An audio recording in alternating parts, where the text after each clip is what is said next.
Okay, it's time for workout number 1. Ready? 1, 2, 3.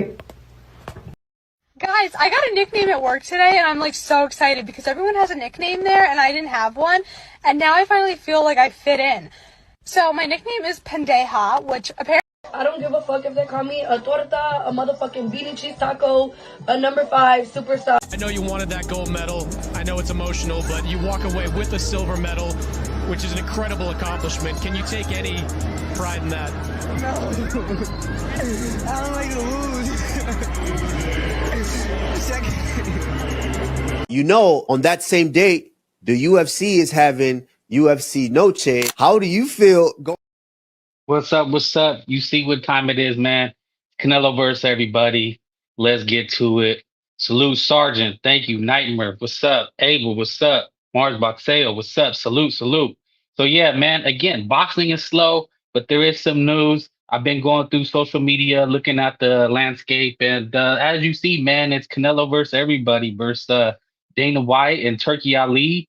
You got UFCNoche. How do you guys feel about it? Which one are you guys buying? Or are you sticking with Canelo Alvarez, right? September 16th, Mexican Independence Day. Or are you going with the UFC, Dana White, Turkey Ali, with Sabado Noche, right? They're trying to culturally appropriate, right? The Mexican holiday, take it out of Canelo Alvarez's hands.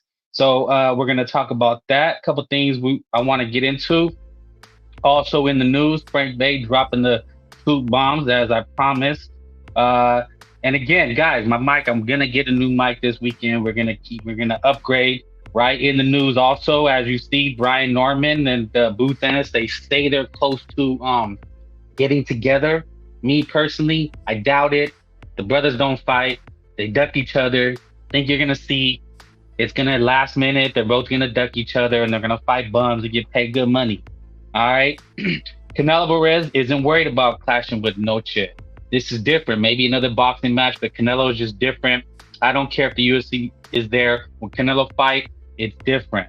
All right. In other news, Devin Haney is reported to come back against Liam Paro December 7th in Australia. He's talking about coming back. And then a little funny, I don't know, does that look similar? Frank, you see UFC drop the tickets? Yes, I've seen that. No Mexicans care about Noche. Well, you know what, man? It's just the news. It's very slow, but it's Canelo versus everybody, right? Everybody's coming after him. You know, they're shitting on the Berlanga fight. That's all you see. Yo, what's up? Salute, salute. So that's what it is, man. Hot baddie of the day. Gabriela Fandora, I don't know. Is she a smash or pass? What do you guys think? I think she's cutie. I think she has a little charm. Or do you guys prefer the more slutty?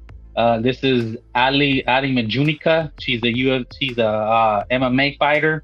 Berlanga doing a good job of selling. Yeah, it was kind of lackluster until, you know, Berlanga called him a pussy. You know, they were doing the whole back and forth. Shit, man, I wish I had I got rid of the clip. But there it is, man. That's a lie about no Stabo dudes watch UFC. Yeah, well, you know what, man? They're saying that Canelo's tickets are struggling. He's struggling to sell at the box office.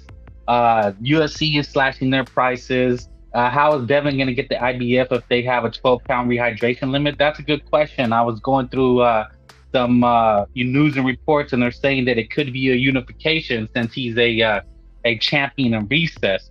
So if it's a unification, then that would trump just being fighting under the it's not selling. Which one, Canelo and Berlanga, or Sabado Noche with UFC, Dana White, and Turkey Ali behind it? So yeah, the Devin Haney, Liam Paro would be in Australia for his IBF title, and there's a rehydration clause, I believe, of 10 pounds. And it's reported that if it's unification, then Devin Haney could find a loophole. But we're going to just break down this Sabado Noche, Canelo Alvarez versus Dana White and Turkey Ali. Now, traditionally, I think I've broken this down before. And let me drop the link in case anybody wants to hop on. Tell me your thoughts about Canelo Alvarez it's the UFC going up against Canelo Alvarez. And you know what? To be fair, last year, I believe was that Canelo Alvarez fought September 30th. He did not fight on the coveted September 14th date. I did the UFC fight on that date, but yes, last year Canelo fought actually on September 30th against Charlo. Can't be face of boxing until you fight on the Mexican dates. Yeah. You know what they're saying? State Davis is the face of boxing.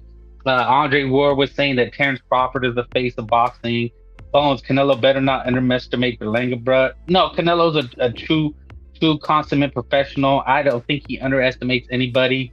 You know, they said that he carried Munguia. What do you guys think? Do you think he took it easy on Munguia? Did he respect Munguia? You know, what I see, I don't think Canelo carried Munguia. I thought it was a good fight. I think Munguia came to fight, but Munguia did not go all out. Munguia decided when he got dropped, he didn't want to go out in a shield. So Canelo just decided to box. Could he have ruined Munguia? Salute everybody, man. Thank you for hopping in. Like I said, boxing is slow. Who's fighting this week? Diego Pacheco and Sulecki are fighting. So Diego Pacheco's talking about a Canelo Alvarez fight. You know, and Billy just fought. He's talking about a Canelo Alvarez fight. So, you know what it is, man, is Canelo Alvarez is still the man. Now, I know what it's going to be. You know, I mean, I damn near half my shows. I would say 70% of the shows. I mean, I don't know. I look at the thumbnails, videos as Canelo Alvarez, but somehow, some way, his name just always pops up, you know? And that's the thing I always talk about is like, you know, you got all the haters. Because look, man, here's the way I feel about it. We're sitting here talking about Canelo Alvarez. You're a fan of Canelo Alvarez. The UFC is a fan of Canelo Alvarez. Dana White is a fan of Canelo Alvarez. Everybody's look, man, you have to, if you're a fan of boxing, you're a fan of Canelo Alvarez, whether you hate him or you love him. You know, as long as he creates an emotion, as long as you spend time or energy to talk about the man, then you're a fan.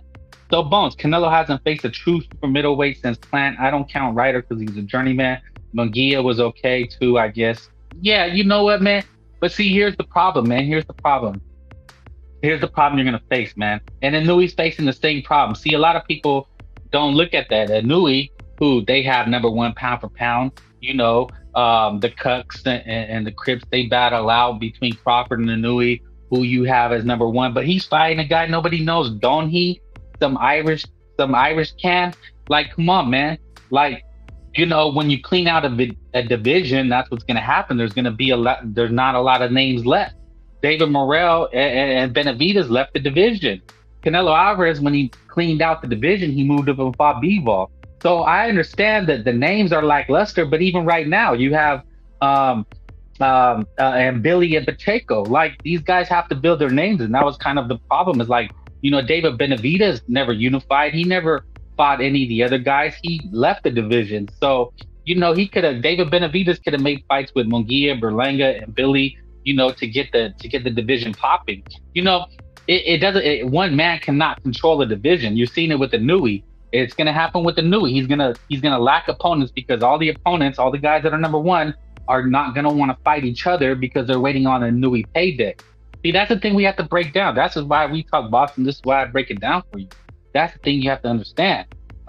Fighters like Terrence Crawford, he's in a position where he doesn't want to fight the contenders. He's going to make them fight each other because he can't fight them all. He's already older, you know. But these guys, Inui and Crawford, get hailed for doing the thing that Canelo Alvarez did: clean out a division, wait for opponents to build their name up, and get a big payday. That's the way boxing works, man. And I'm here to break it down for you, brothers.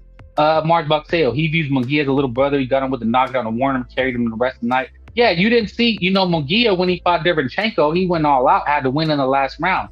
You didn't see Munguia willing to go out on a shield. You know, I see Munguia get dropped and won a box. He bought Jaime a G-Wagon after. Yeah, it's kind of sus. I mean, it's not a good look. But, I mean, they're friends, man. They're countrymen. It is what it is. And, you know, Munguia is fighting September 20th against Bazinian, and then he'll be ready for a big money fight. Possibly, if he's fighting on Top Rank, possibly him and Billy. I believe Canelo saw Munguia as a little brother. It's very nationalistic. Yeah. You know, he got a lot of flack because he said he didn't want to fight a Mexican, but that was just more like he doesn't want to beat another Mexican and then they lose value. You know, they can rule the sport, the division together. Does Does Berlanga hit harder than Munguia? I think he might. He's a big motherfucker, man. If you watch him side to side, Berlanga towers over Canelo Alvarez. He just does. He's a big guy, man. Canelo, it started at 147. Canelo's a smaller guy, man. Who Matador, thank you. Big Frank, saludos, thank you. Yes, yes. Guys, gotta hit the like.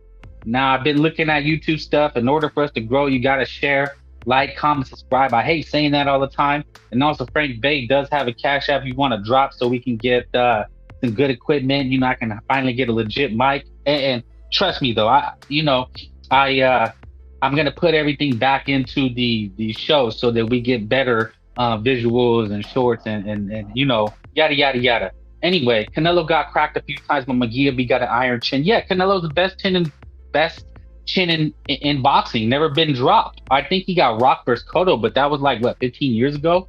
I believe Canelo wants Jaime to be a champ, so he vacates the IBF. Oh, let me say that. I believe. Yeah. I mean, look, man. They did strip Canelo Alvarez. Canelo is always a small guy. Yes, he's 5'7". Look, man, to watch boxing, to know boxing, is to understand boxing.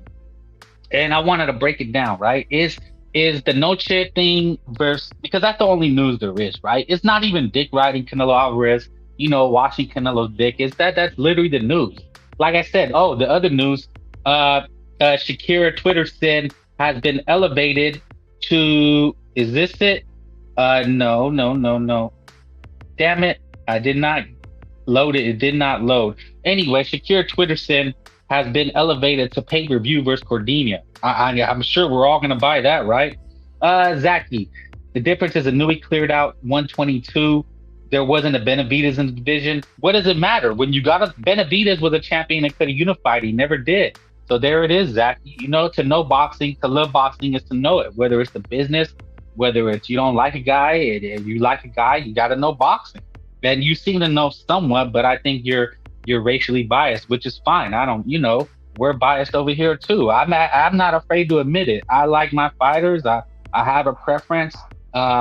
You know, it just is what it is. At least we can be honest, you know. No hate in that. That's the only thing. You know, if you're a hater, you're a hater. Noche UFC will be an annual thing. You think so? You know what? I mean, they got Sean O'Malley. Like, who's headlining it? It's an Irish guy. Like, what are they? Are they trying to con us? Like, to me, it seems like a con job. If you're gonna do Sábado de Noche, headline it with some, at least try put a Honduran or a Guatemalan on. Like, at least try.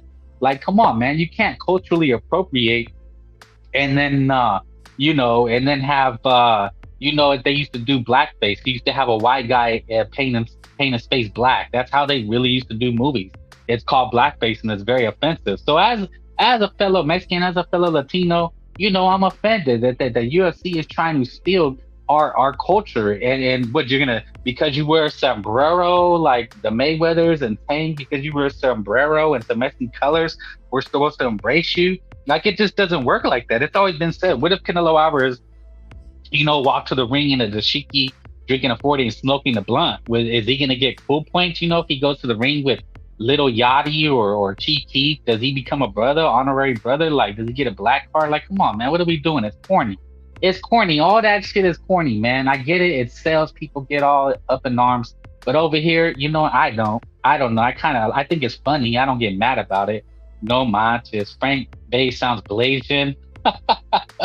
The real never sobers. Two Matador. Canelo. Spy 7 little ball of destruction. Shakira ain't pay-per-view. Yes, you've seen that. Yes, he's headlining. Facts. Yo, Alfredo, thank you. Zaki, only casual, come up with triangle theories. Yes, typical Floyd Mayweather era effect. UFC poster has two white guys with the Mexican calendar background. Exactly. It's like, who are they trying to fool, dude? Who are they trying to fool? So yeah, Shakira Twitter sin has been elevated to a pay-per-view, and Better Biev and Bivol will be fighting on the main event. So yeah, man, look, this is what the UFC is trying to sell us. Is it right? Is it wrong? Should we be mad? Should we protest? Should we write letters to Dana White saying how upset we are? Eric Gomez, I'm related to your mom. Frank Bay ain't Rasta. Well, how would you know, bro? I'm more Rasta than you, bro. You can hop on and tell me what you think. Frank Bay in the chat, salute champion. Nerd, MJ heard his opportunity by getting beat by the Tapales. The Bo passes, salute. Yes, thank you. All right. So let's get it cracking, man. So is this a big deal? you know what? It is a big deal because it will affect Canelo's star power, right? Like we get the fights because Canelo Alvarez, I believe, on average makes about 35 million. The casual prices ain't buying UFCNoche. Yeah, you know, boxing. That's boxing fans are boxing fans, and UFC fans are white guys. You know, it's like a bunch of they used to wear these shirts, these white guy shirts, Ed Hardy and shit. There was Affliction. It's a bunch of white guys, black guys, and Latinos in Affliction shirts. That's what I get, you know, with tribal tattoos. You're clearly a no sabo. I think that's you. I think you're projecting. Exactly. So the Benavides by missing weight, snorting white girl. Exactly. Eric, you look sweet. Cloudy, salute. Thank you. Yes, hit the like, guys. Hit the link if you want to hop on.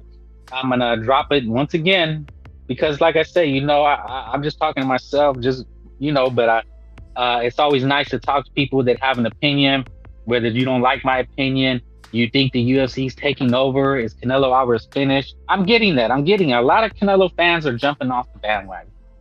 Like, we have to keep it real, bro. A lot of people are jumping off new blood. What? You guys are funny, bro. You guys keep me laughing. A lot of people are jumping off the Canelo Alvarez bandwagon. Right? They are. It just, look, man, when he fought Caleb Plant, it was 800,000 pay-per-views.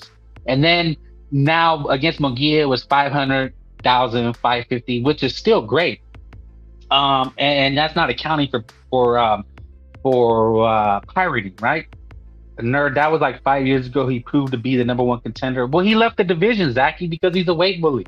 He left the division. But I want to talk about the battle. Like, UFC has been slowly creeping, right? Look, the UFC it does this thing, right? They put on good fights. I believe it was Adenisian, the African guy, versus Duplessis, which was a good ass fight. You know, I'll watch it. I'm super casual when it comes to the UFC. Like, I know Sean O'Malley, but I don't know him, if you know what I mean. Like, I don't even know the guy who's facing. Can anybody even tell me who Sean O'Malley is facing?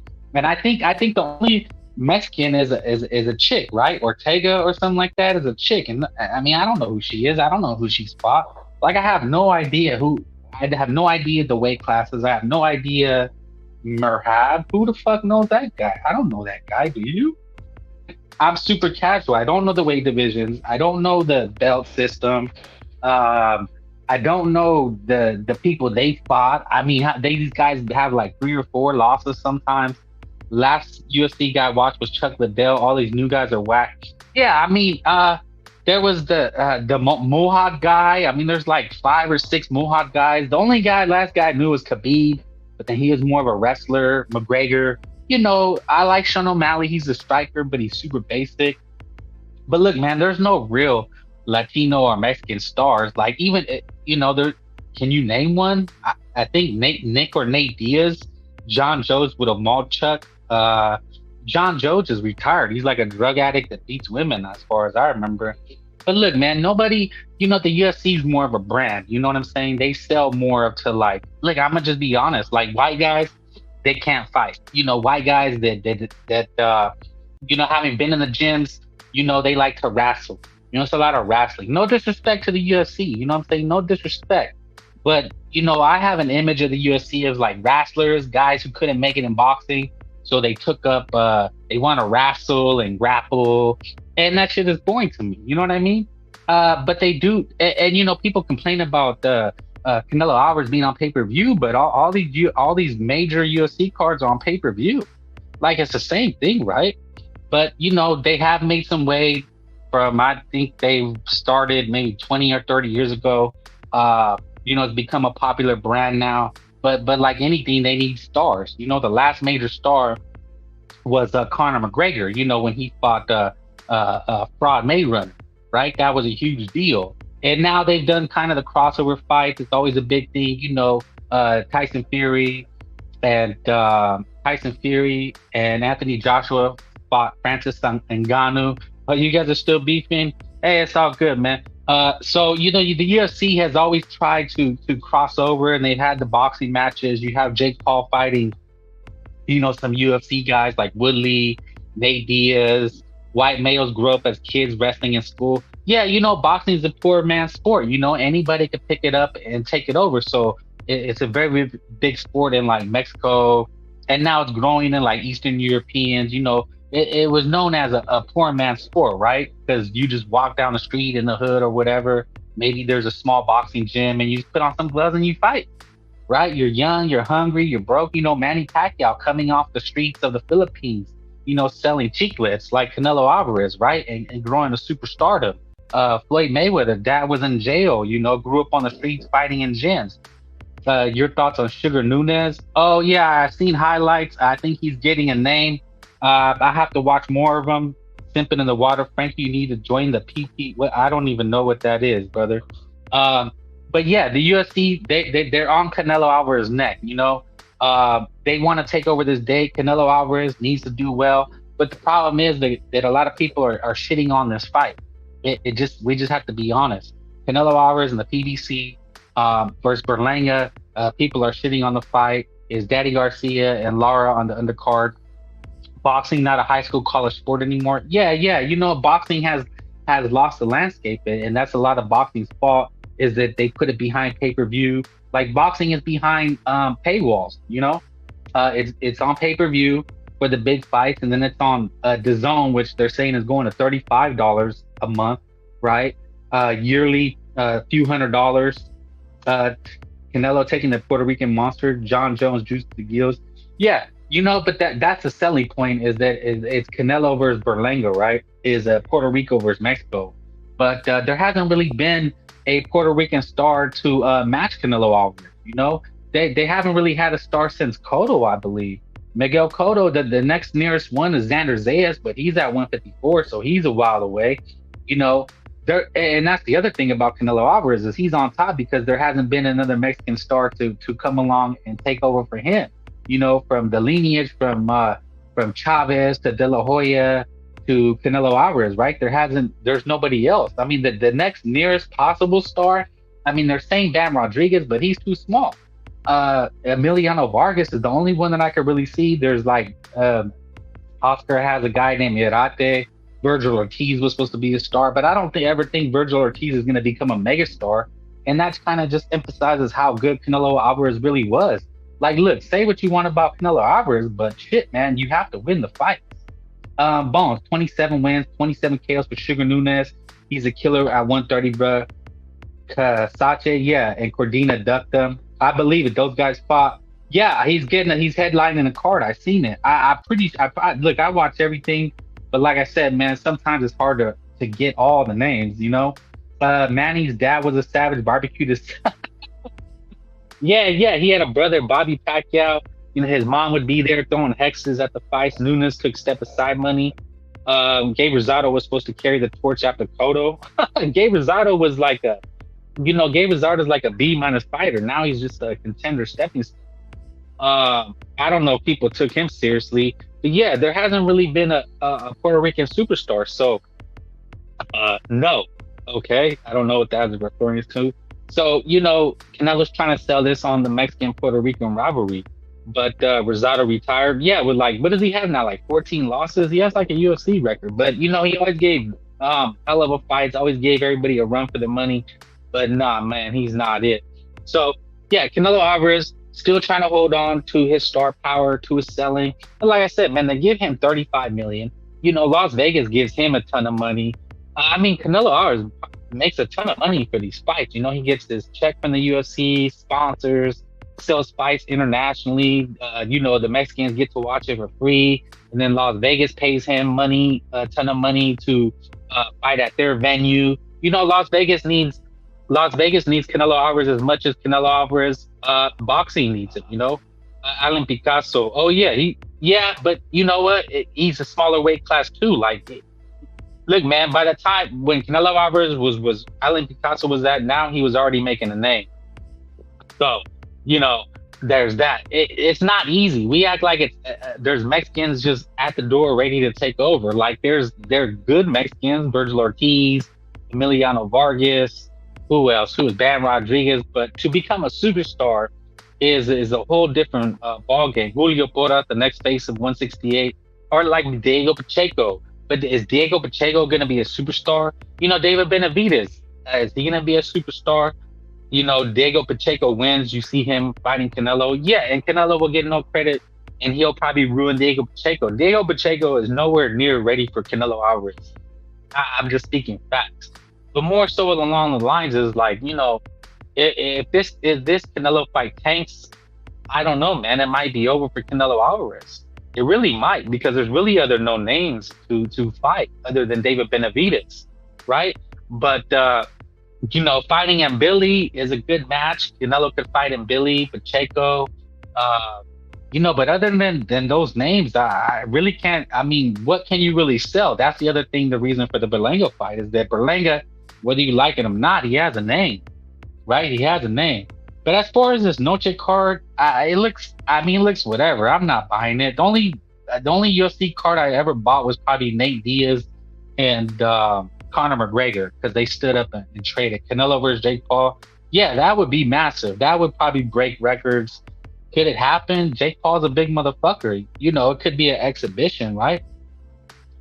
We might not have a face for a little bit once Canelo. Yeah, maybe for another 5 years. Like we've been used to it. Boxing used to have a face of boxing. Andre Ward's doing a podcast, and he's talking about Terrence Crawford, Jake Paul. They're trying to make an American face. They want an American face. They want another Floyd Mayweather, and they just don't have the talent or the roster to make another Floyd Mayweather, right? They were trying to do it with Devin Haney, and Ryan Garcia flattened them. Well, why? I don't know how we forgot Ryan Garcia. He was a potential. After he beat Devin Haney for like 2 weeks, he was literally the next. He was next. He was the next face of boxing. You know what I'm saying? Oscar was on top of the world. And then the scandal happens. He's going loony. And, Ryan Garcia blew it. He was the next face of boxing. He could have took over for Canelo Alvarez, But now, who knows? When he comes back, I know Ryan Garcia will be big, but you got to keep winning. That's the other thing, man.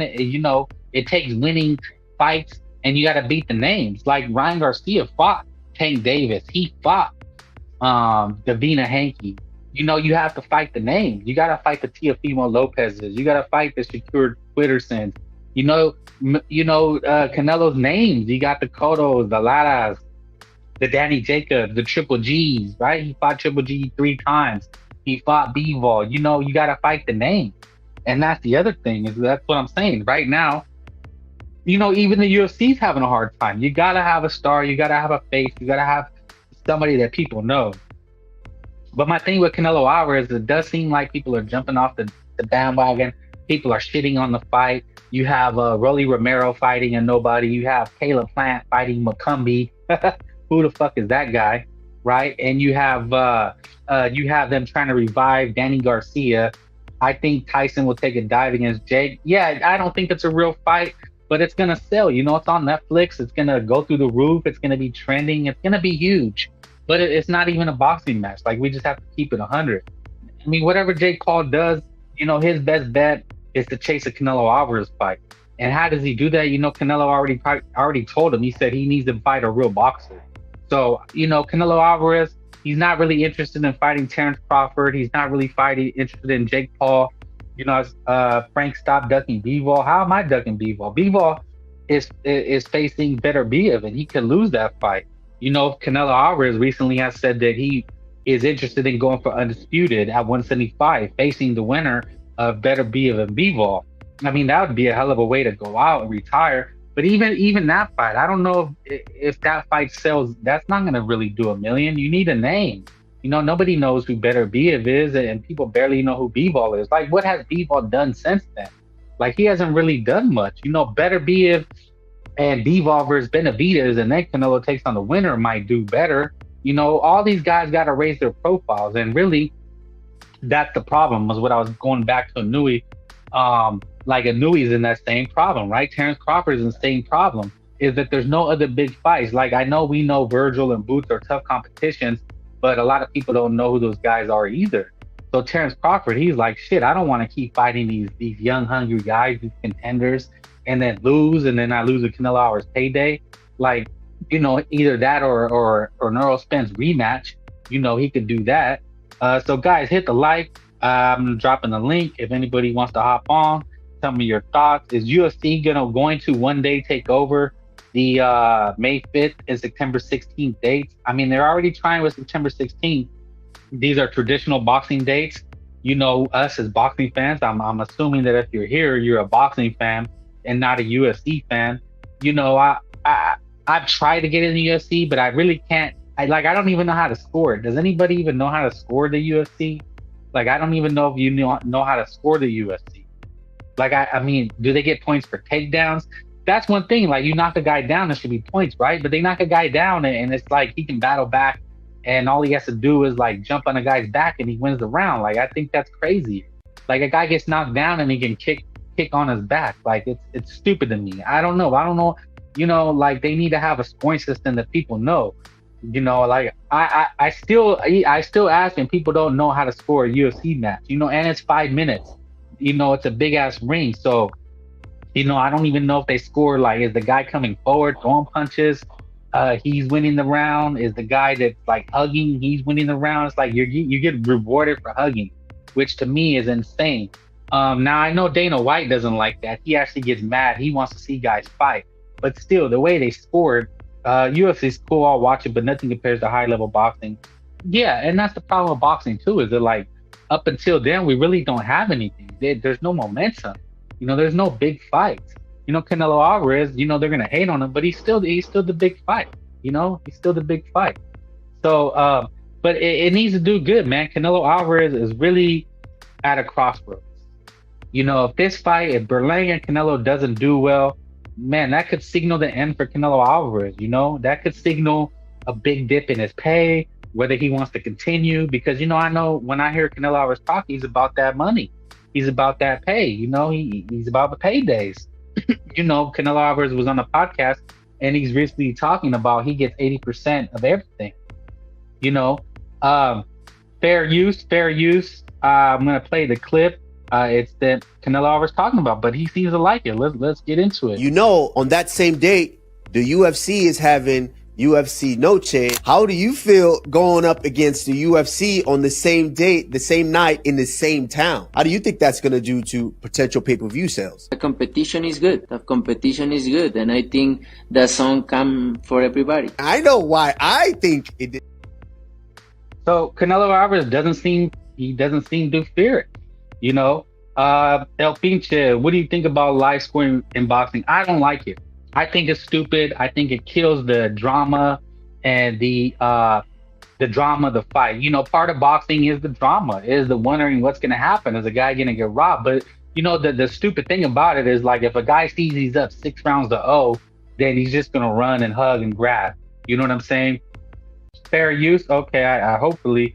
And I think all you have to do is talk over it. The scoring seems to change for some fighters. The judges prefer crotch sniffing, and others prefer significant hits. It's not consistent. Yeah, it's like you get Canelo not afraid of the UFC, live scoring not good. Yeah, I hate it. It's the stupidest thing, because you can already know if Shakur Stevenson gets up 3 rounds to 0, and he's winning by just jabbing and grabbing, and that's all he's gonna do. Then in the back of your mind, you already know what the judges like.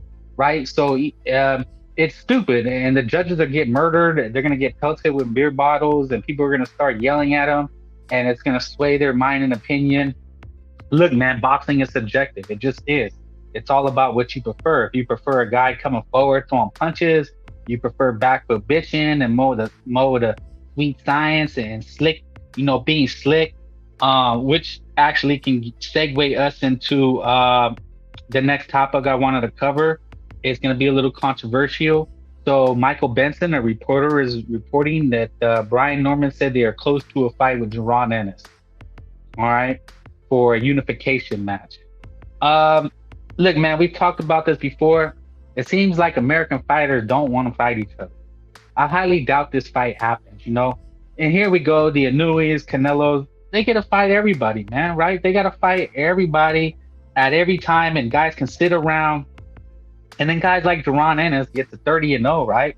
They could sit and just fight nobodies. Like, dude, I mean, what's going on in boxing where they call this guy great, and he fights David Avanesian, Like they really sold us. He got, I believe, 3 M's fighting David Avenucci.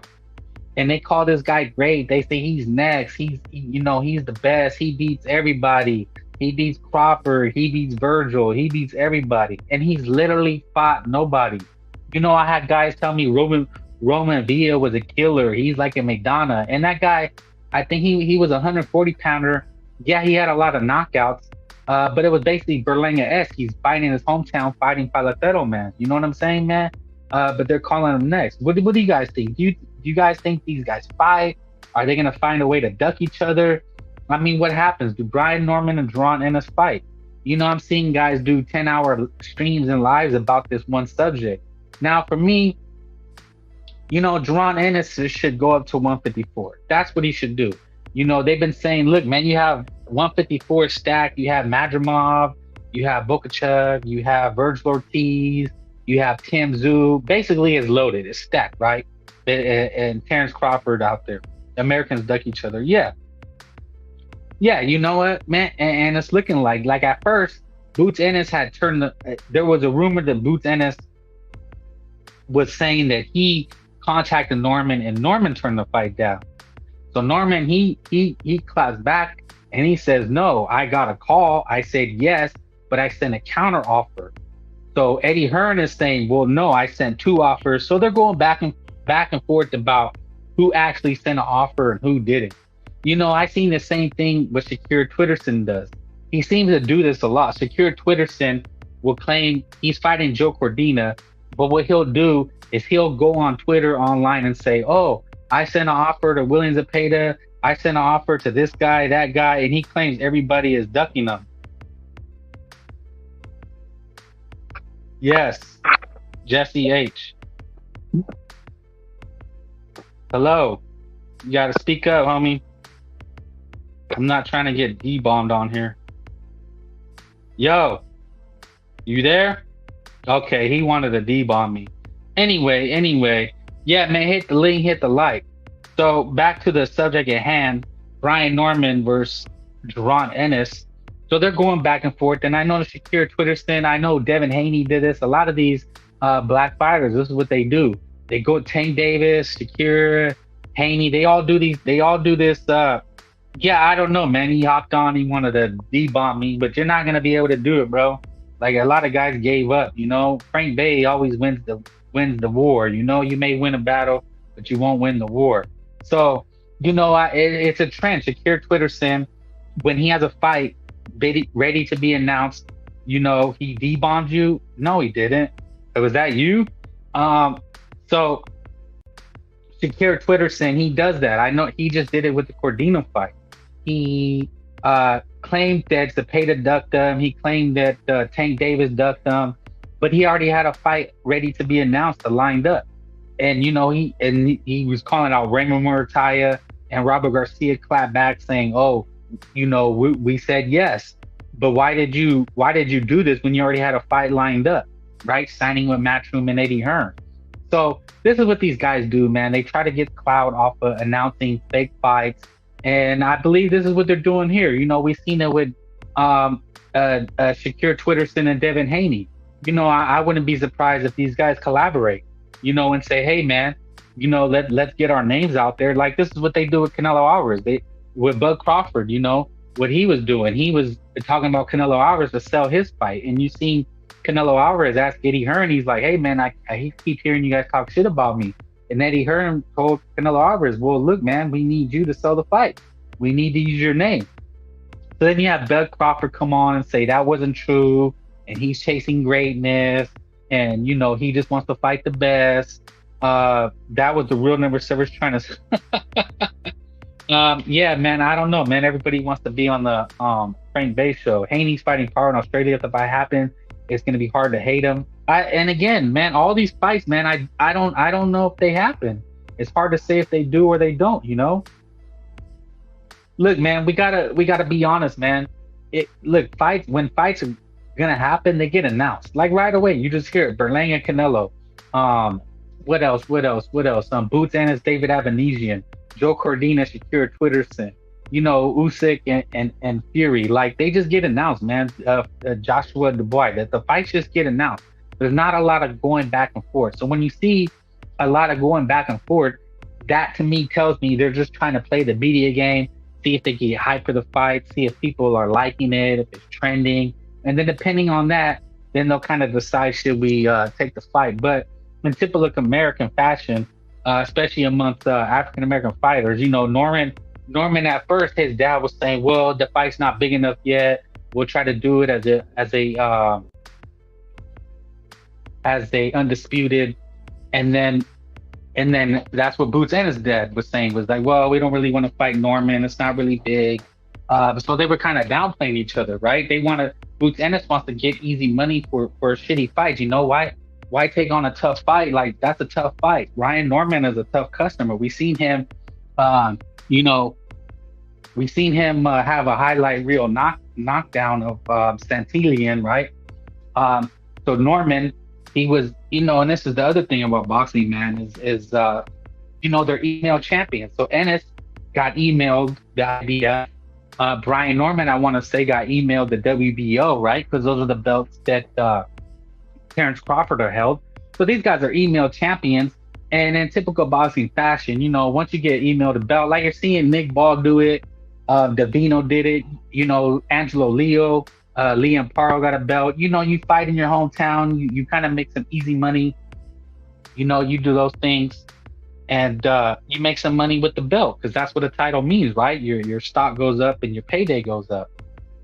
So that's what Ennis is doing. He's trying to basically milking it. And Brian Norman, that's what he would like to do, is milk it.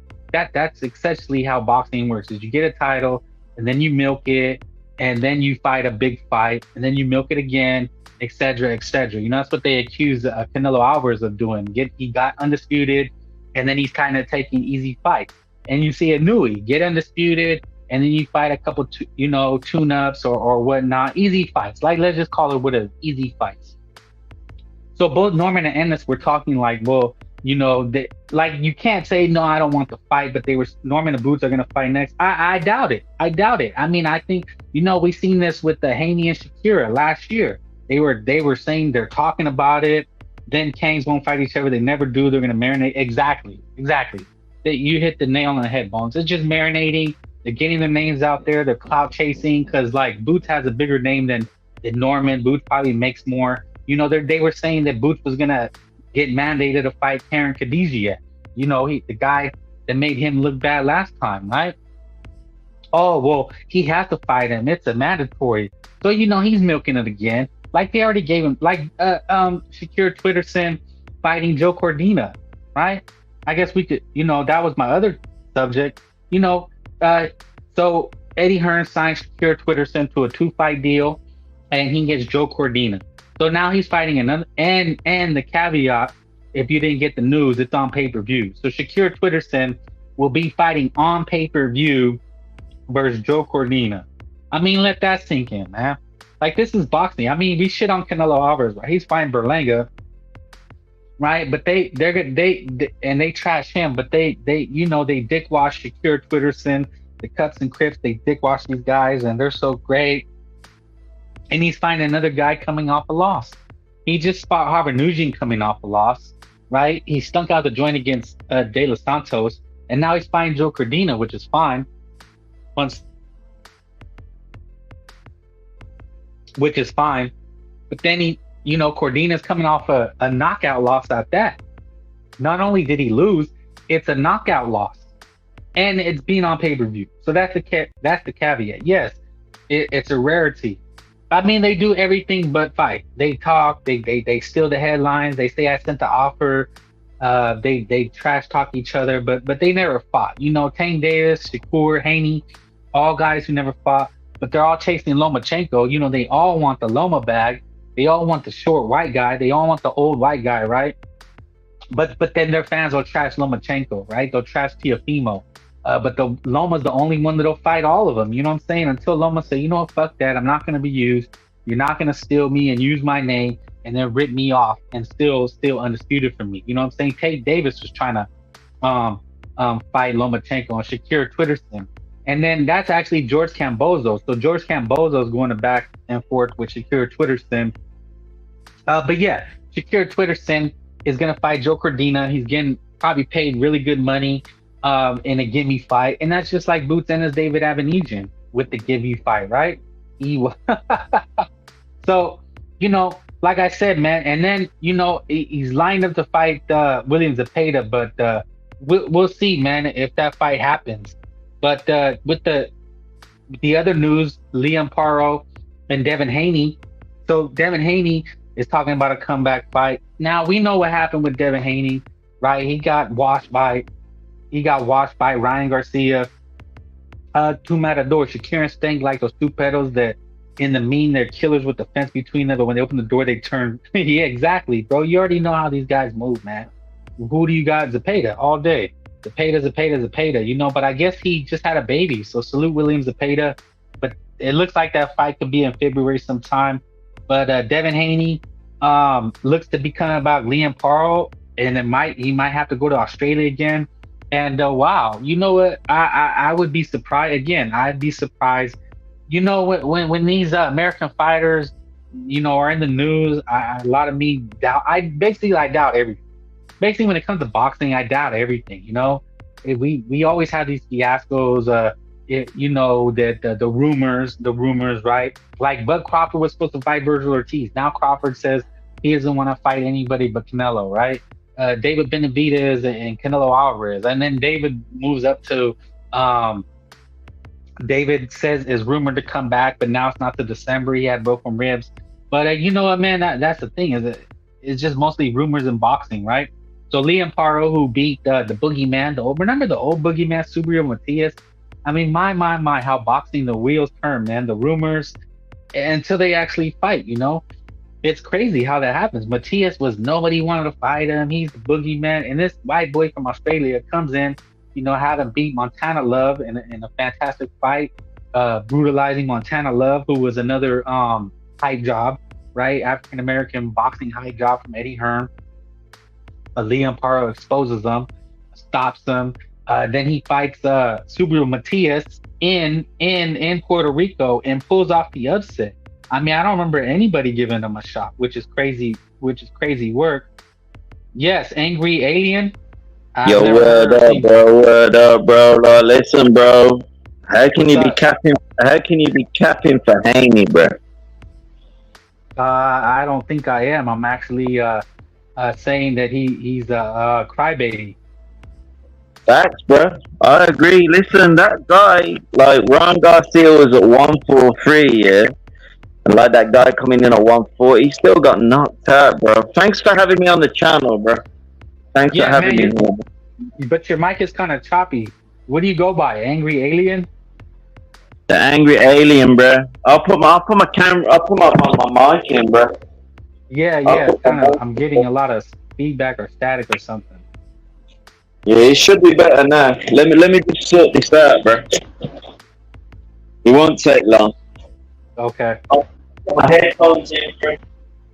But, all right. So yeah, Haney. Can you hear me now, bro? Nah, it's still kind of chat. Can you hear him? Is it okay? What's good? What's up, El Cuerpo? Yeah, salute. Yo, salute, my man. Let me just see if I can get my headphones, bro. Yeah. It's just a lot of feedback I'm getting. Damn, I had the Haney. Is that? Okay, there it is. Haney Liam Paro, which is a tough fight, man. It's a hell of a fight. It's a tough fight. Hello? Yeah, I'm still here, bro. Okay. Yeah. I'm just gonna get my. I'm just gonna put my shit on, bro. Okay. No worries.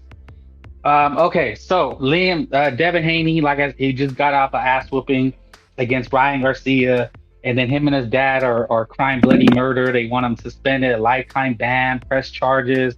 Devin Haney said he's gonna sue Ryan Garcia.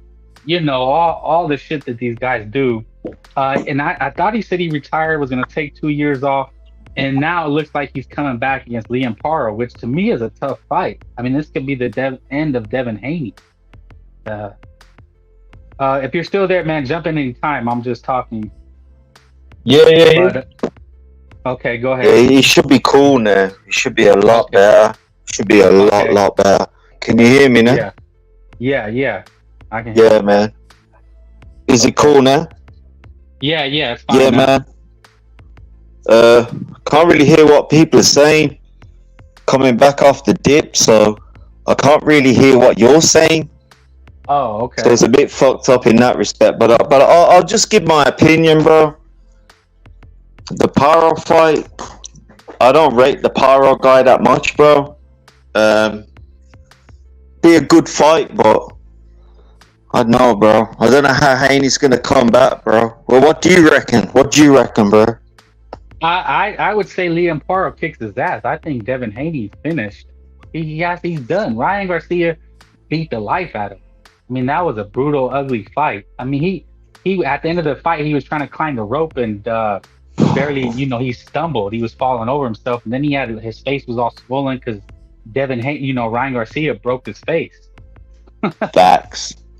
It was a major beatdown in terms of what happened in that fight, and is like what was going on with fucking Bill Haney and all this VADA shit, this fucking Bill Conti bullshit and everything. They were talking so much shit about that fight and trying to get it annulled and everything. It was disgusting, to be honest, because like Ryan Garcia kind of went down to fucking fight Tank and that. He didn't have to fight him at that level.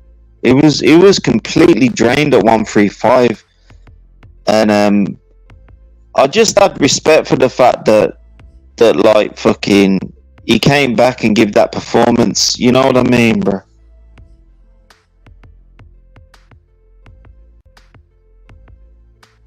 Can you hear me? Okay. Yeah, I was just dropping the link. Yeah. You mentioned something.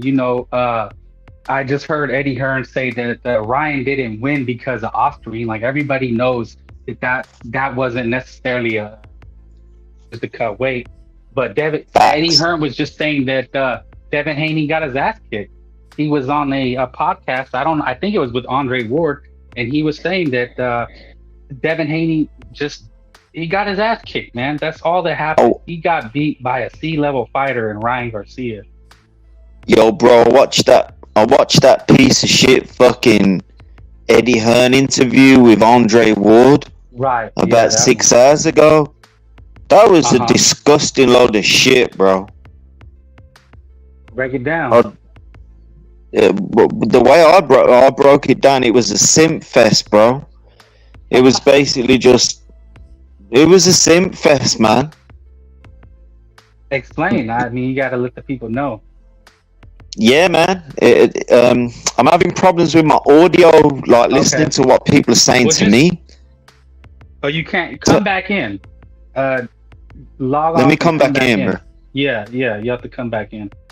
Can the chat hear me? Is my audio good? Because Angry Alien was saying that he couldn't hear me. Let me know if it's my audio that's coming in and out.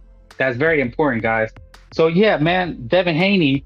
All this shit. It's crazy. That was such a big story, but Devin Haney just went out like such a bitch. Dude, him and his dad are the biggest bitches in boxing. They have to be, bro. And his fans, they're still crying about it. They're saying, Ryan cheated. Oh my God, he tried to kill my baby. El Cuerpo, yes, salute, brother. Good videos. Watch for Is Good Alien Is Choppy. Yeah, thank you. Excuse me. Check out the homie's YouTube channel, man. He's dropping some truth bombs over there. Check them out. And if you get a chance, hop on anytime, brother. But El Pinche, we hear both. Okay, yeah, his audio was choppy. I could not hear it. He said he could not hear me though. Crazy how everyone wants to fight Canelo, even a damn welterweight. True, sir. So Devin Haney said he wants to come back against Liam Pardo. He had the belt.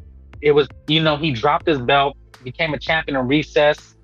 That's the belt that Art Cuello has, right, over at the PBC. And he was supposed to fight Sandro Martin. He declined. But Isaac Bermudez, they put a poll of Inouye, Prime Morales. Everybody voted Inouye. Wow. Damn, Morales beat Manny Pacquiao. It beat Guerrero. No love for Eric Morales, man. A legend. Inouye's a small guy, man. He started at fucking 108. I mean, yeah, he's a beast right now, but I mean, those guys are legends. And Eric Morales went up and fought Marcos Maidana and put a beating on Maidana at like 140. I mean, what are we talking about, man? Like these guys, man, these guys. But it's all good, man. Everybody has their opinion. But what do you guys think about Devin Haney? Is he done? Can he come back? Can he regain? You know what? Okay, that's the other thing is they gave this guy his O back. I mean, that's insane, bro. We all seen you get your ass beat. I like annuities as fanboys are delusional. Yeah. You know what, man? They just look, man. They want to hail these guys because they want to put Canelo Alvarez down, and to me, that's what it is. But they all are compared to Alvarez, so make it make sense. It's like Canelo Alvarez ain't shit, and Inouye and Crawford are like kings walking on water, but they're doing the same thing. I like literally the same thing. Inouye's doing the same thing as Inouye. But yeah, Devin Haney, man, this guy, they saying this guy was he was the next Floyd Mayweather. Oh my God, top 5 pound for pound after beating Regis Prograis. He gets under.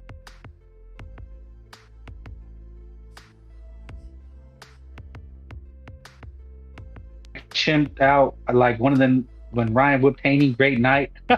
What did you do? You beat somebody? You try to beat people at the fair? And then there's the other thing. We have Devin Haney crashing out at the carnival, being on a poor Mexican carnival worker because the guy was telling him, oh, you're 30-2, because we seen him lose to Loma. That's the other thing. We seen Devin Haney get his ass beat by Lomachenko, right? I don't know. Did we see that? I know what I seen. I seen Devin Haney get his ass beat from pillar to post and crying to his daddy that Loma figured him out. I mean, I've never seen that from a fighter. Literally, from a pound for pound fighter. You're talking about these guys like Mayweather, like Pernell Whitaker, you know, Roy Jones Jr., you know, the typical prototypical American fighter that people love. And he's in there like, Dad, he figured me out. Like, I've never seen that before. I've never seen a top level guy say that. So, you know, we seen Loma beat his ass. Then he fights Regis Prograis, who to me gave up. I mean, it was an awful fight. It sells 35K pay-per-views. And then he fights Ryan Garcia, who nobody gave a chance to. Ryan Garcia was a 12-1 underdog, right? And he's going crazy. He's drinking beer on stage. And then Ryan Garcia goes and beats his ass. We've seen him knock him down 5 times. Only 3 were counted. You know, the ref trying to save Devin Haney's life. You know, Ryan Garcia telling Devin Haney's dad stop the fight, just as he predicted.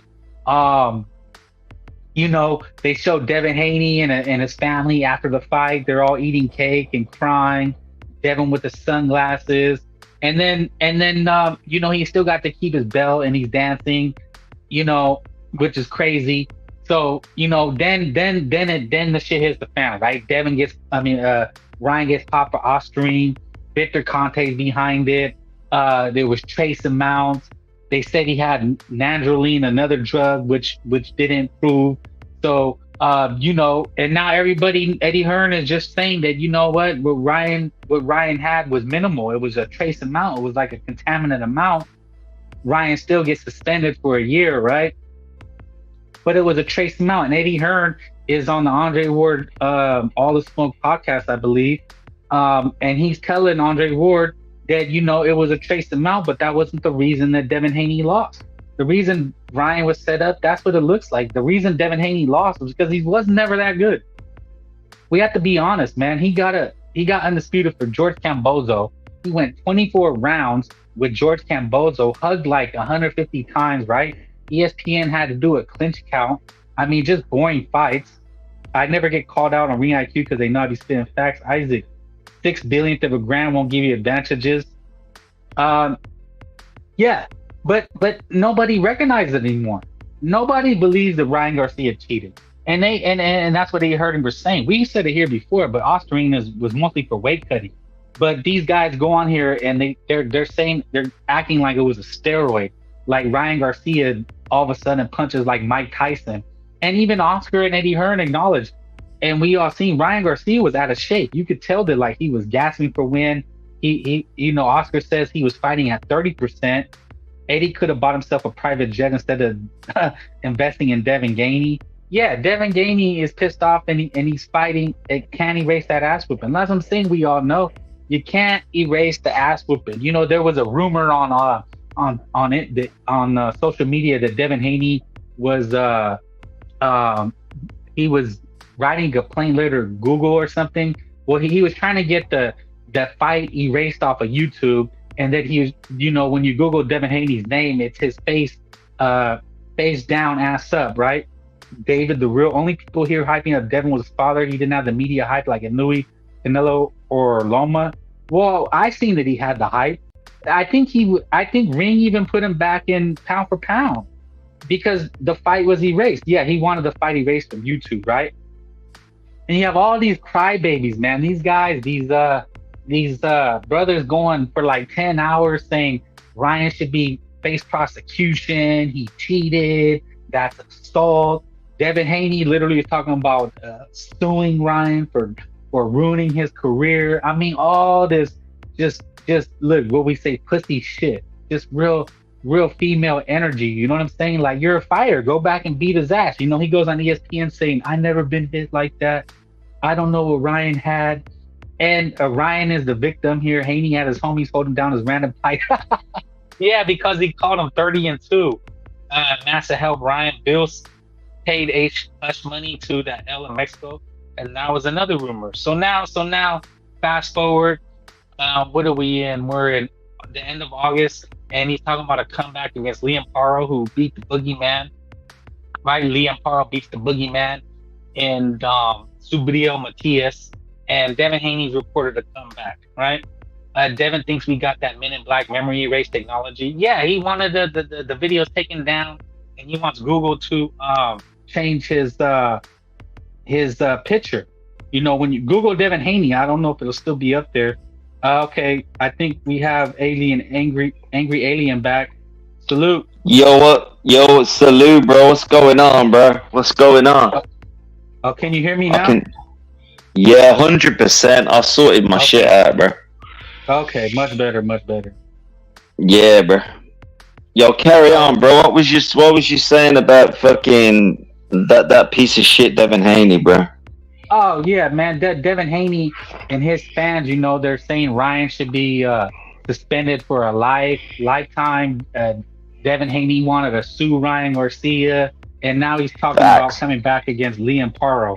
So, do you think he can regain his status as a top fighter?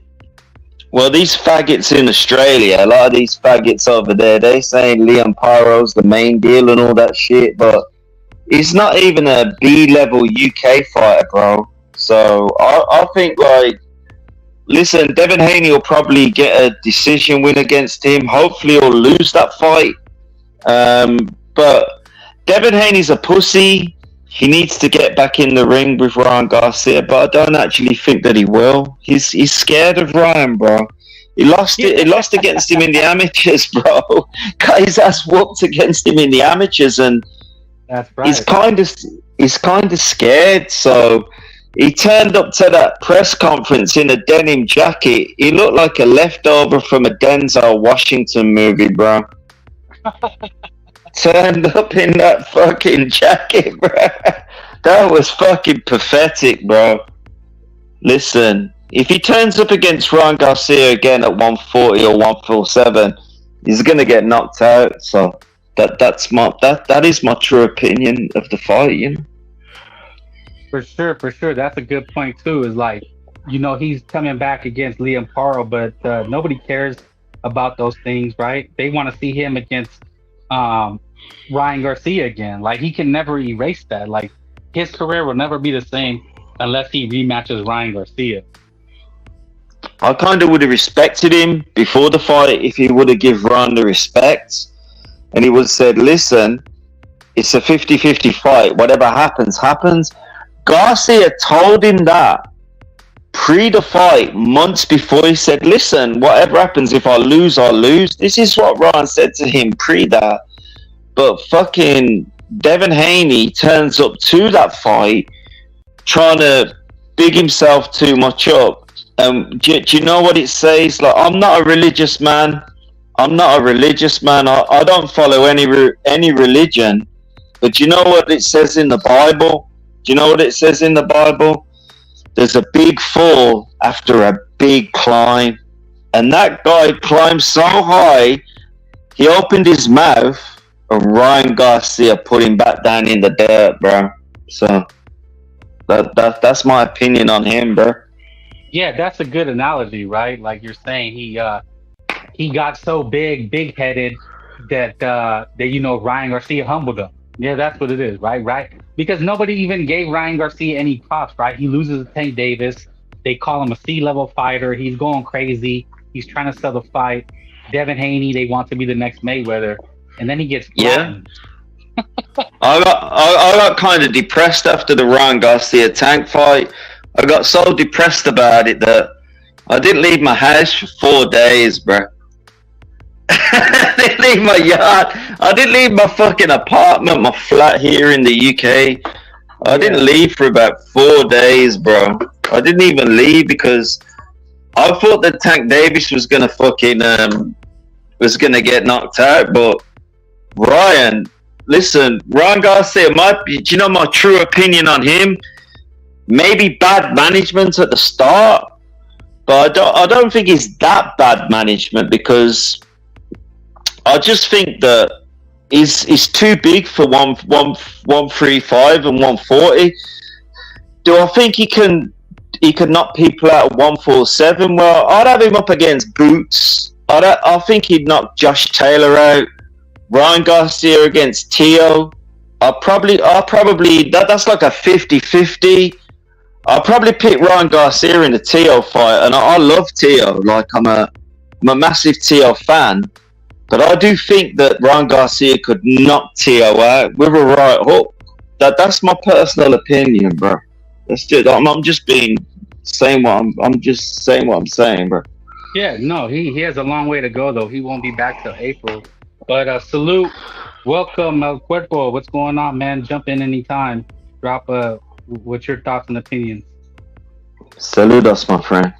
Yeah, man, it's just one of those crazy ones. If we go back to the old school, we go back to these big fights. Canelo against fucking Berlanga at the moment. What kind of shit is this?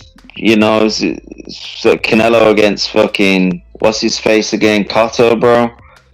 I think this Berlanga fight's silly, bro. I won't even watch it, bro. Fan. Damn. Hey. Nah. I kind of think Berlanga's gonna get.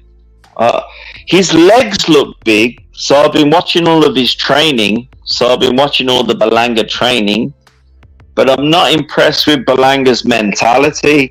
I'm impressed with Berlanga's physical attributes, but I don't think he's going to go to the levels of Canelo. I don't think he will. Canelo's got the mind of a 60-year-old man. Right. And the older I get in life, like I'm approaching my mid-50s and that, the older you get in life, your body goes, but your mind gets tougher. You don't give a shit. And I think Berlanga has got a weak mind, and I think Canelo's going to knock him out, bro. 100%. I can even smell it in the fight just by looking at the press conference. Yeah, I can smell it in the fight just looking at it, what's going on. But I really appreciate you having me on here, bro. Just clicked on the link, bro. It's coming out of all this I apologize if it's a bit. Shout out to you. Shout out to you, bro. For sure, man. As long as you keep it solid, keep it 100. Yeah, man. Yeah, I'll always keep it like that. But I will say in terms of Berlanga, he's got the physical attributes to beat up Canelo if his mind was right. But his mind's not right. I could tell in his eyes as soon as he was looking over in that press conference. And I also saw when they interviewed him, like 7 times after, they interviewed him in his house, yeah. A lot of people don't know this. They interviewed him in his house, yeah. And he looked shook. He looks a bit shook. Yeah. I think, yeah, you know, Yeah, he shouldn't have signed for the fight.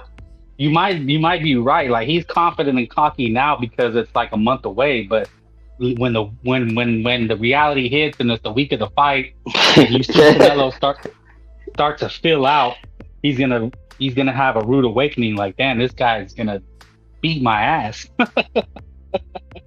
100%, 100%, and he's probably gonna get knocked out, in my opinion. Well, yeah, I wouldn't see. I actually don't see that fight. I don't see that fight going after 10 rounds.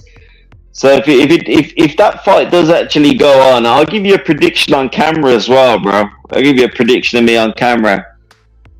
That fight, the Berlanga fight with Canelo won't go over 10 rounds. I don't see Berlanga getting out of the 10th round. He's gonna get knocked out clean out. It won't even be close, bro. It won't even be close. Won't be close. How are you gonna watch it? You're not gonna buy it, right? No, I'll probably watch it on my laptop, or there's like, I live near the centre of a big city in England. It's like the second city in Europe. Like I live in Birmingham, so I'll watch it in the bar. Isn't it only like $30 over there though? Yeah, I can watch it over here for like, I think it's for $30, but I can watch it in the bar for like free. Oh, okay. So like, even though I'm an old guy, I'll just walk up to the bar and watch it, bro. Had a few beers, watch the Berlanga. Yeah, bro. That's exactly what I'm gonna do. And I think Berlanga, bro, this is gonna be, all the Puerto Ricans in New York are gonna be going crazy. They're gonna think this, that, and the other. There's gonna be the crossover. It's gonna be insane. Mexico versus Puerto Rico, yeah. Switch hitter, Puepo, you gotta jump in anytime, man. I don't know what's going on. You're cooking dinner. It's good. Go ahead and jump in anytime. But yeah. So you don't like the fight though. Like you think Canelo? What you think going on with Canelo, man? Is he cherry picking? You know. Kind of. Kind of. Picking? Okay, that's fair. I kind of go. You know. Yeah, I go to a lot of the Maurizio Lara fights. Like I've been to a few other fights over Europe for like big like Mexican stars over the last 2 years. I kind of do. Like my take on Canelo, I'm kind of more Navarrete sort of Lara guy. I even like fucking El Gato. I like him as well, but I'm not a big fan. But I don't know, bro. I'm not a massive Canelo fan, if I'm honest with you. I know I get a lot of hate for that, but I'll be honest with you. The Canelo Berlanga fight, I'm not really that interested, to be fair. If I'm honest with you, I'm not that interested in I'm more interested in Navarrete. It's kind of the guy that I follow, and Maurizio Lara. So yeah. Navarrete, you know, he lost his last fight, and he's rumored to fight Oscar Valdez in a comeback fight. So we'll see what happens with that. Listen, fuck Oscar Valdez, bro. You know, Baranchik as well. The Baranchik loss. I also thought the Conceição loss for Navarrete was kind of controversial. Like, but he did lose to Baranchik. But we'll see what happens, bro. Whatever happens with Navarrete is down to Navarrete. So I don't know what's going on at the moment with his training team. So we'll have to see. But shout out to him, bro. I'd love to see him in Europe, but we don't get the chance to see Navarrete in Europe. I saw Lara, but not Navarrete. Yeah, he looked way too big for 130. I mean, way too big. He looked fat at 135, and he did not look the same. You know, the snap on his punches. And I thought he beat the Baranchik guy, but you know, they gave it to Baranchik, and you couldn't really argue. It was a sloppy, ugly fight. But Navarrete is a beast, right? I think he's still a champion at 130. So he'll go back down to 130 Yeah, and fight yeah, Valdez. 100. I don't think he will, to be honest. Like, there's a lot of issues with his weight. So people are saying that he will go back down to 130 and fight Oscar Valdez again, but I don't think he will, bro. I think his weight's just. My take on Navarrete, he should just go to 135 or 140 and just stick at it, bro. That's how I feel. Go to 140, you said? No, 135 or 140, yeah. Oh, okay. 100. Yeah. But he looked too fat at 135. Like, he looked fat. You know, he didn't look ripped and in shape. Not that he ever does, but he just looked too fat, is what I'm saying.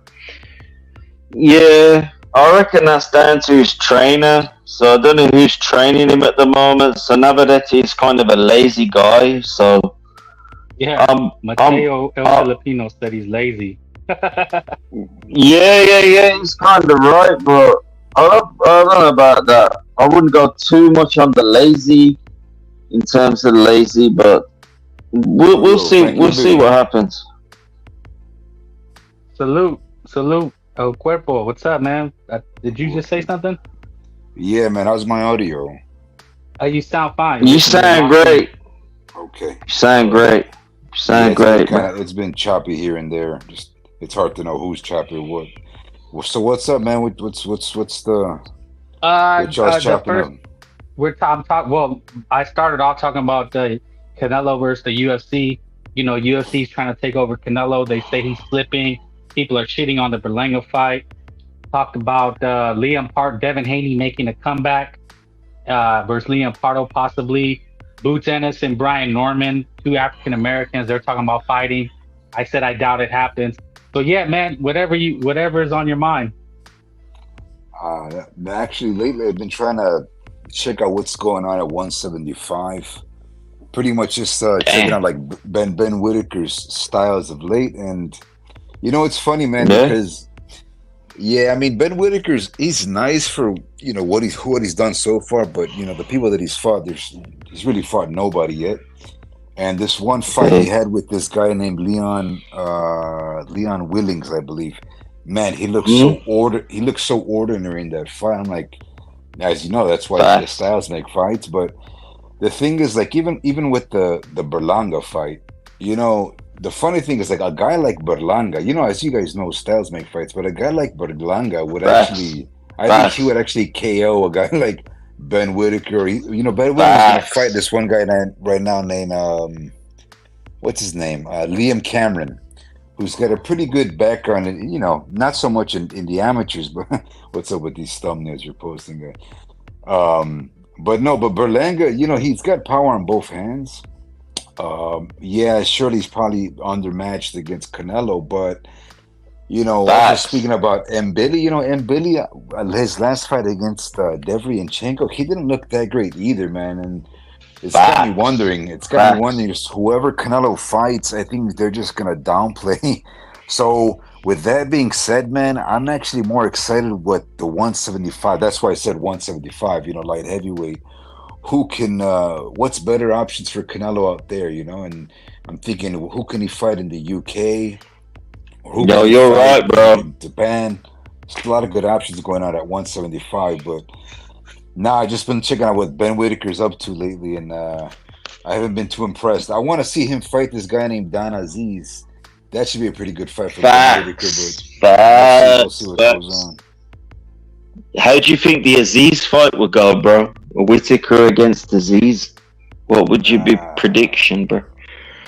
I think I'd probably have it split decision for Aziz, but I don't rate Whitaker at all, bro. Listen, he won the old gold medal and shit like that, but he just dances around like a clown, bro. Like Prince Nassim, that other clown. It's okay to dance around and to do all that, but you need to do that at a high level. If my opinion, you're completely right. If that Ben Whitaker guy starts doing that and flailing his arms out, it's kind of like a dollar store Tommy Hearns. If you got Thomas Hearns and you put him in a cartoon. That's what Ben Whittaker looks like. It's ridiculous. It's embarrassing, and it's not boxing. There's nothing about what he does which I can. He lives in the same city as me. He's like, what, 8 kilometers away from me. But like Leon Edwards, who won the UFC welterweight championship, this is not Ben Whittaker. I'm talking about somebody who can actually fight. Leon Edwards, who was like champion for years at the welterweight UFC, Dana White, he lives by me. But Leon Edwards never had an attitude. He wasn't full of himself. This Ben Whittaker is due a beating, as far as I'm concerned, bro. He will get it. Yeah, I mean, Too much Whittaker's cocky. style. I mean, Whittaker's style. It's good for boxing. I mean, he's probably going to get humbled into changing his style. You know, like I said, the Leon Willings fight was a good bout. Actually, I wouldn't mind seeing a rematch between those two, to be honest, because I think Willings put more into it, you know. But no, I agree with you, man. When you get to the elite level, you know, the elites will know how to set traps and do feints where. Yeah. It's like, why you do? It's like, why is he doing that in like pro level? It's gonna get clipped, bro. I mean, I give him like, I give him benefit of that to like help sell himself more. You know, now is the time to do that. You know, this whole unfortunate Riyadh season thing that's happening now. I mean, I sound skeptic about it now, but who knows? Maybe it might be something good down the line, but.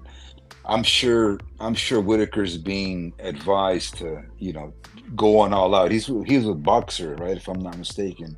So maybe I kind of regard him as nowhere near that level, bro. I don't regard him as a Riyadh level seasoned fighter. I don't even regard him as like an aerial level fighter where I live. So I don't know how he's got to that level. Obviously, he's got to the Olympics and he's won all that, but he's never fought a Mexican. This guy never fought a Mexican, so yeah. I don't rate him, bro. We'll see how he does against Cameron, because Cameron said if he does all that kind of showboating, then he's gonna have a surprise for him too. So we'll see how he can dig deep. I don't know if that's going 10 or 12 rounds. But obviously, it's probably going 10 rounds, but.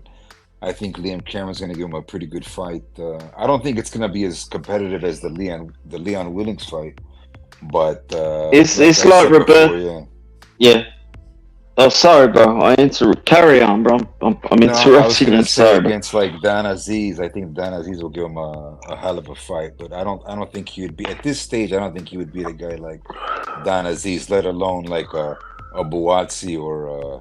What's that other guy Buati's gonna fight soon? Oh, I forgot what's his name. Oh, I know what you mean. The Buatsi at 175. That's him. Yeah. It'd be a good fight. I kind of just wish that Whittaker wasn't so like blasé with his approach, because you're not knocking anyone out or hurting anyone, so why the fuck are you doing that, bro? It's like, you know, there's no need to be showboating if you're not. I just find it ridiculous, to be fair. Like, I never saw that in the gym when I'm in my 50s and that, and I never really experienced that in the gym around here. Like, I live in the same area as Whittaker, bro. It's like crazy shit, bro.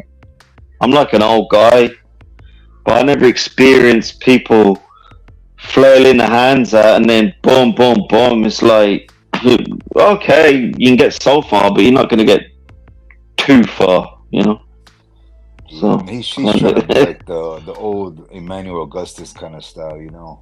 Like literally trying to show off that, but yeah, I mean, whatever. I mean, maybe he'll just humble himself eventually and just be more, you know, stick to the fundamentals and more offensively bound. But whatever. I don't mind his style so much, but still too young in the game to be doing those kind of things against Aziz or like a Buatsi or anything, you know, in the British level, let alone world level. So I also think I also think Dan Aziz is kind of a bit underrated. He might have a bit too much for Ben Whittaker, to be honest. I think Dan Aziz is kind of contains within himself, so I'll give him respect for that. So I think Dan Aziz against Whittaker, I think if Whittaker opens up against him and starts showboating, I don't think Dan Aziz would fall for it, you know?